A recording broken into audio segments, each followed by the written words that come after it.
ओम विद्यागुरुं नमस्कृत्य ज्ञानदीपेन भासिता तेभ्यः सन्मतिमासाद्य वाचाम देवी मुपास्महे। नमस्कार, सभी का स्वागत है।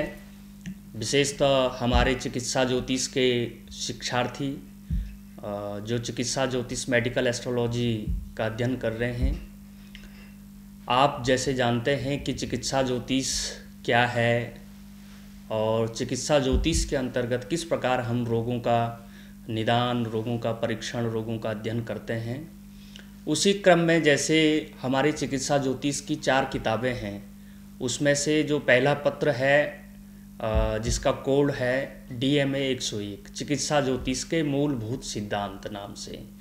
तो चिकित्सा ज्योतिष के मूलभूत सिद्धांत क्या हैं, जैसे उसके अंतर्गत आप जानेंगे कि ज्योतिष शास्त्र क्या है। उसके बाद उसी क्रम में ज्योतिष शास्त्र के साथ साथ सृष्टि एवं ब्रह्मांड का परस्पर क्या संबंध है, रोगों का किस प्रकार से परीक्षण किया जाता है, उसके बाद कर्म का सिद्धांत क्या है। इन सभी बातों को आप इस प्रश्न पत्र में पढ़ेंगे जो कि इसके मूलभूत सिद्धांत हैं। जैसे कि आप जानते हैं कि ज्योतिष शास्त्र केवल आपके भाग्य को ही नहीं बताता है, आपके कर्मों के आधार पे हमारे यहाँ जो फल कथन की प्रक्रिया है ज्योतिष शास्त्र के अंतर्गत, वो कर्मों के आधार पे है। वो कर्म क्या हैं? हमारे दर्शन शास्त्रों में 3 प्रकार के जो कर्म बताए गए हैं, संचित, प्रारब्ध और क्रियमाण। इन्हीं तीनों कर्मों के अनुसार जो है वो हमारे भाग्य रूप में परिवर्तित होता है।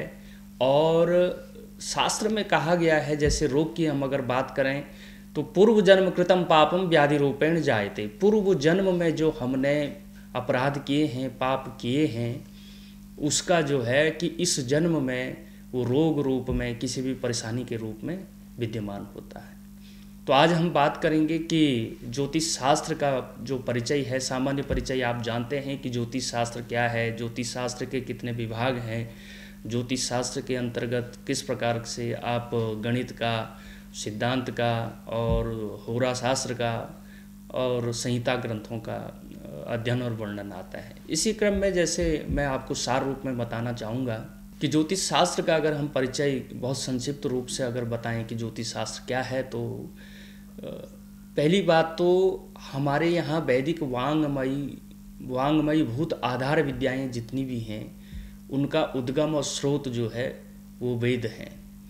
और वेद को हमारे यहाँ एक पुरुष के रूप में अपौरुषीय वेद को कहा गया है। तो वेद के जो है 6 अंग बताए गए हैं। उन 6 अंगों में से जिसको षडंग कहते हैं, षडंग वेद कहते हैं, उन 6 अंगों में से एक ज्योतिष शास्त्र भी है। जैसे कहा गया है कि वेदे सु षडस्व अंगेषु ज्योतिषम मन्यते तुक्तम एव ज्योतिषम ही वेदस्य चक्षुष्त्वेन स्मर्यते यथा ही तस्य शिक्षा ग्रहणम व्याकरण मुखम और छंद पादोचा। वेद रूपी पुरुष के जो 6 अंग हैं, इसमें जो है इन 6 अंगों में चक्षु रूप में यानी नेत्र के रूप में ज्योतिष को माना गया है।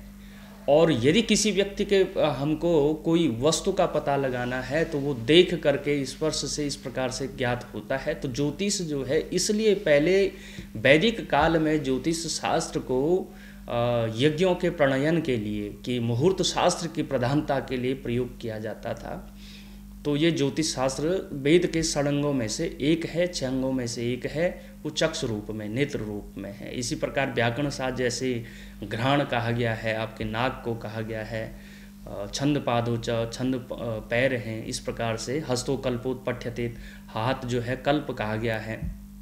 तो ज्योतिष शास्त्र को हमारे जो इनके शास्त्र के प्रणेता हुए हैं, 18 प्रवर्तक ऋषि हुए हैं, भृगु, अंगिरा, वशिष्ठ, कश्यप, नारद इत्यादि जो है, सूर्य पितामहो व्यास, सूर्य से शाखा शुरू होती है, और बराहमिहिर पर्यंत जो है कि ये इस प्रकार से आधुनिक उसमें बराहमिहिर और भास्कराचार्य इत्यादि अनेक आपने पढ़ा है। मैं आपको सार रूप में बता रहा हूँ चूँकि। तो इसके अंतर्गत ज्योतिष शास्त्र में ऋषियों ने जब देखा कि गगन मंडले यानी तेजोमयानि बिंबानि दृश्यन्ते तानि सारवाणी वो समष्ट्या ज्योति शब्देन नोच्यन्ते। उन्होंने देखा कि आकाश मंडल में तारे जो हैं टिमटिमा रहे हैं, प्रतिदिनम सविता समुदेति पूर्वस्याम दिशि, प्रतिदिन जो है कि पूर्व दिशा में जो है कि सूर्य का उदय हो रहा है और पश्चिमायातो अस्तम, और शाम को पश्चिम में अस्त हो रहा है। रात्रि को जो है आकाश मंडल में विभिन्न असंख्य सहस्त्रों तारे जो हैं टिमटिमा रहे हैं। तो ऋषियों ने अपने योग विद्या से जानने का प्रयत्न किया कि इनका फल क्या है, ये घटनाएं क्या हैं, ये खगोलीय घटनाओं का हमारे मानव जीवन में क्या प्रभाव है। तो हमारे यहाँ वेद में भी कहा गया है यद पिंडे तद ब्रह्मांडे, जो पिंड में यानी हम में, पृथ्वी में जो है, इस सृष्टि में, वो ब्रह्मांड में निहित है। यानी प्रत्येक ब्रह्मांडीय घटनाओं का और सृष्टि के घटनाओं का परस्पर संबंध है। ब्रह्मांड की कोई घटना होती तो उसका निसंदेह सृष्टि पे जो है प्रभाव पड़ता है। तो इन खगोलीय घटनाओं का ऋषियों ने अपने दिव्य ज्ञान से, योग बल से, तपोबल से ज्ञात किया। इसी में ज्योतिष शास्त्र का विस्तार हुआ। तो अब बात हम करते हैं कि हमारे जो शुभाशुभ कर्म हैं, कर्म सिद्धांत की जब बात करते हैं तो ग्रह नक्षत्र दशाएं जो है हमारे जन्म कुंडली में जब किसी जातक का जन्म होता है तो जन्म कुंडली, उसका गोचर और दशादि, ये तीनों प्रकार के जो कर्म हमने बताए, संचित प्रारब्ध क्रियामान, इन्हीं कर्मों का फल है। चिकित्सा ज्योतिष की इसी क्रम में बात करेंगे। तो चिकित्सा ज्योतिष में हम कैसे पता लगा सकते हैं कि किस व्यक्ति को कब कौन सा कैसा रोग होगा।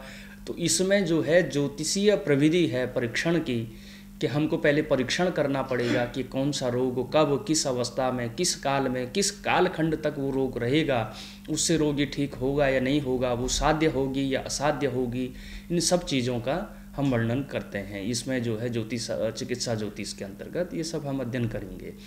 तो हमको सर्वप्रथम ये जानना है कि ज्योतिष शास्त्र के कौन कौन से उपकरण ऐसे हैं कि जिससे हम किसी भी व्यक्ति के जन्म कुंडली के माध्यम से ये परीक्षण कर सकें कि इस जातक को कौन सी दशा में, कब, कितने समय के लिए, शरीर के किस अंग विभाग में कौन सा रोग होगा, वो रोग का समय क्या होगा, उसके बाद वो रोग साध्य होगा या असाध्य होगा। कहने का मतलब जो है सामान्य व्याधि होगी या बहुत असाध्य व्याधि होगी।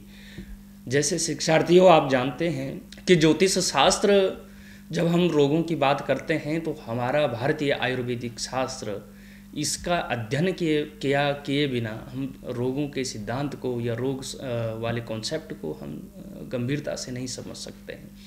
तो हमारे जो प्राचीन काल में आयुर्वेद के आचार्य जो होते थे, जिनको वैद्य चिकित्सक कहते थे, वो जो है कि ज्योतिष शास्त्र का भी अध्ययन उनको था। इसलिए कहा गया है कि ज्योतिर्वैद्यो निरंतर, यानी ज्योतिष और ज्योतिषी और वैद्य जो है, वो जो वैद्य होता था वो ज्योतिषी भी होता था और जो ज्योतिषी होता था वो वैद्य भी होता था। इसलिए इनको यमल भ्राता भी कहा गया है, यानी जुड़वे भाई। तो वैद्य को भी आवश्यक है कि वो ज्योतिषीय शास्त्र का ज्ञान रखें और ज्योतिषी को भी आवश्यक है कि वो आयुर्वेद शास्त्र का ज्ञान रखें। हमारे यहाँ प्रत्येक शास्त्र एक दूसरे शास्त्र के पथ प्रदर्शक और प्रेरक रहे हैं। तो ज्योतिष शास्त्र, जब हम चिकित्सा ज्योतिष पढ़ते हैं तो आयुर्वेद शास्त्र का भी आप इसके अंतर्गत अध्ययन करेंगे कि आयुर्वेद शास्त्र की दृष्टि क्या है किस रोग में या रोग परीक्षण के सिद्धांत में। जैसे आप आगे और गंभीरता से और विस्तार से जब पढ़ेंगे तो रोगों की उत्पत्ति में वात, पित्त, कफ जन्य जो व्याधियाँ हैं वो किन किन प्रकार के ग्रह से होती है, और साथ में जो है कि वात के प्रकोपित होने से कितनी, आयुर्वेद शास्त्र कहता है असीत वात जन्य रोगाः, 80 प्रकार के वात के बिगड़ने से व्याधियाँ होती है। और उसी प्रकार से जो है कि 40 प्रकार कफ और 20 प्रकार पित्त की व्याधियाँ होती हैं। तो उन व्याधियों में इसको दोषज प्रकोप कहते हैं, क्योंकि त्रिदोष जब बिगड़ता है तो ये दोषज व्याधि हैं। फिर कर्मज व्याधियों की बात आती है। तो हम आज यही जानेंगे कि ज्योतिष शास्त्र के क्या उपकरण हैं, कि ज्योतिष शास्त्र में हम कैसे विचार करें कि कौन सा रोग कब, कैसे, और रोग का विचार कहाँ से किया जाता है। जैसे आप लग्नादि द्वादश भावों के विषय में जानते होंगे कि प्रथम जो है भाव जो कुंडली का होता है, जिसको लग्न कहा गया है, उसको शरीर की संज्ञा भी दी गई है। उससे जो है रूप, रंग, आयु, वर्ण जो है, हम किसी का शरीर कैसा है, उसकी जो है स्वरूप कैसा है, इन सब का पता लगा सकते हैं। रोग विचार जब करेंगे तो लग्नादि द्वादश भावों का आपको विचार करना पड़ेगा, लेकिन प्रमुखतः यदि लग्नेश निर्बल होगा तो जातक जो है अस्वस्थ होगा। जैसे कहा गया है, देहाधीशो सपापो व्यय रिप मृत गई न चेत तदा देह सौख्यम। जातक अलंकार में वर्णन आता है कि यदि लग्नेश जो है पापी ग्रहों के साथ हो, लग्न से जो है 6, 8, 12 भावों में गया हो, निर्बल हो, बलहीन हो, तो उस व्यक्ति को जो है देह का उतना सुख नहीं होता है, कुछ न कुछ बीमारियां लगी रहती है। यानी हमारा जो इम्यून सिस्टम है वो वीक होता है। आयुर्वेद में उसको कृशता कहते हैं। तो वो कैसे पुष्ट होगा, उसका हम कैसे पता लगाएं कि क्या हमेशा वो ऐसा ही रहेगा या कुछ विशेष परिस्थिति में ऐसा होगा, कौन सी दशा में, किस ग्रह के गोचर में आने पे क्या होगा, इन सब विषयों का आप जो है इस मूलभूत सिद्धांत के अंतर्गत अध्ययन करेंगे। तो ज्योतिषीय जो प्रविधि है आप कैसे समझें, तो लग्न से विचार किया कि पहले शरीर कैसा है, उसके बाद उस लग्न से जो है 6वां भाव जो है वो रोग का भाव होता है। उस 6वें भाव में कौन सी राशि है, कौन से ग्रह हैं, कौन कौन से शुभ और अशुभ ग्रह, पाप ग्रह देख रहे हैं जो रोग उत्पत्ति के संकेत देते हैं, उनका विचार करना पड़ता है गंभीरता से।